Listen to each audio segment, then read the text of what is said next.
morning, viewers. The Colonel speaking to you live from the Lave Rectory, home of the Squire, for British Imperial YouTube Broadcasting. And we're with the Squire. Good morning, Squire. Good morning, everyone. Morning, Colonel. What exciting things have you got to show us today? Well, to explain what I've got to show you today, we've got to go start it by going back a bit to the last two posts I did. Yes. When I showed you some early catalogues. Oh yes, of course. If you remember, there was a Lugton's catalogue, quite a thick one, and a British Dulcetto Polyphon catalogue. Indeed so. Well, lurking within there was a list of Garrard Motors that were available. Yes. Now, there's the number 20 and the number 30 that everybody in gramophones knows. That's the single and the double spring one. But there was a motor listed there called a number 21. Yes, indeed. Now, according to the list, the number 20 was designed to play an average 12-inch 78. They always use this phrase average. Yes, they do. Be on the safe side. Well, some 12-inch records are longer than others, I suppose, but... Well, you see, funny enough, where records are concerned, I mean, when I used to do hospital radio, we had to time everything. Yes, indeed. And I remember one programme, it was near Christmas, and I was going to play Mary's Boy Child by Harry Belafonte, and also in the same programme, Elvis Presley.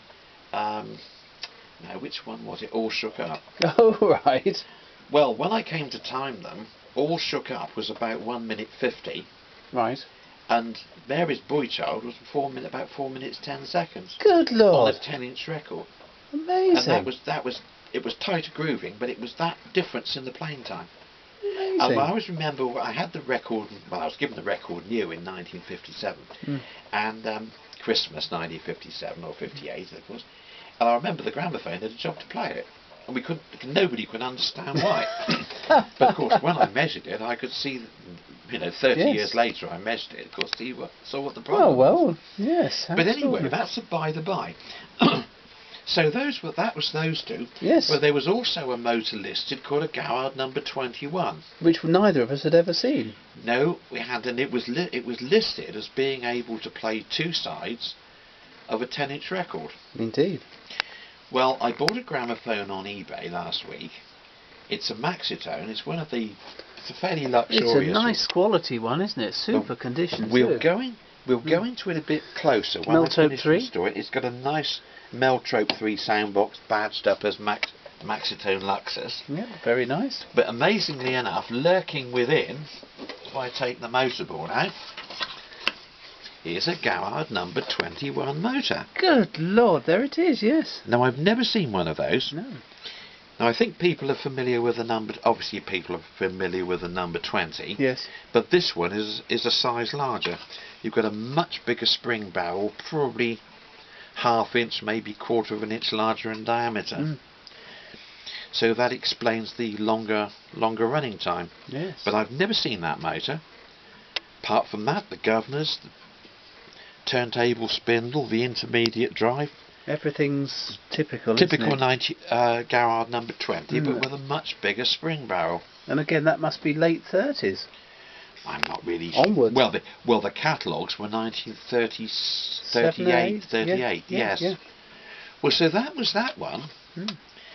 But there was another interesting thing I had, because I saw another motor on eBay which I bought, which is this one. And that's a Garrard number 24 motor. 24 motor. Never seen or heard of such a thing. Now this one, I've got the original label with it, is a Garrard motor number 24 3-speed model. Tested to play two sides of a 12-inch standard record at 78 RPM or 20 minutes at 33 1/3 with 10 gram stylus pressure. Good Lord. So this was designed as a clockwork motor to run LPs and 45s. Amazing. Now it's got the sort of overall look of a number 20. It has. But starting from the back, you've got an enormous spring barrel in that. It's probably an inch and a half bigger in diameter than the number 20. So that would give a much longer spring time.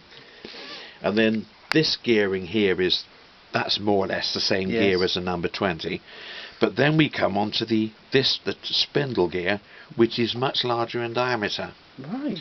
It's probably nearly, it is a lot larger than the number. Well, if you compare it with this one, yes, there we go. Yes, it is. It's probably at least a third bigger. If you look at that, you can see the difference in the two gears. You can indeed. So that's that. And the governor seems to be very different. And the governor weights are different too. And also a different plate on the end there. Yeah, so you've got this is all these weights are differently designed. They are indeed. And then this is the speed control, and it's got 3 preset positions. So you've got 78, 30, 45 or 33. So on the motorboard you'd have an indicator like that with three speeds. 3 speeds set.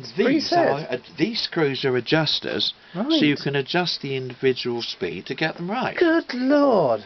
And it's a sidewind motor. Yeah.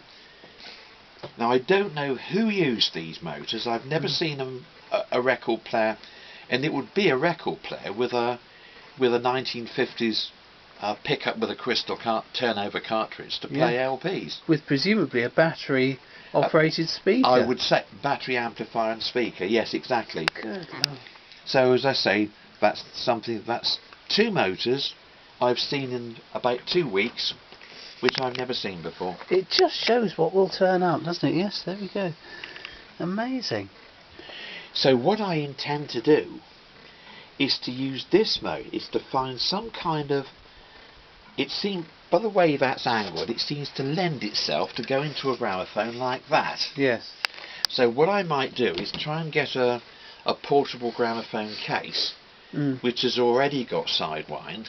I mean, some of the Deckers had it, and I think Antorias did them with a sidewind motor. I think they did a sidewind motor with a version of the number 20. Right.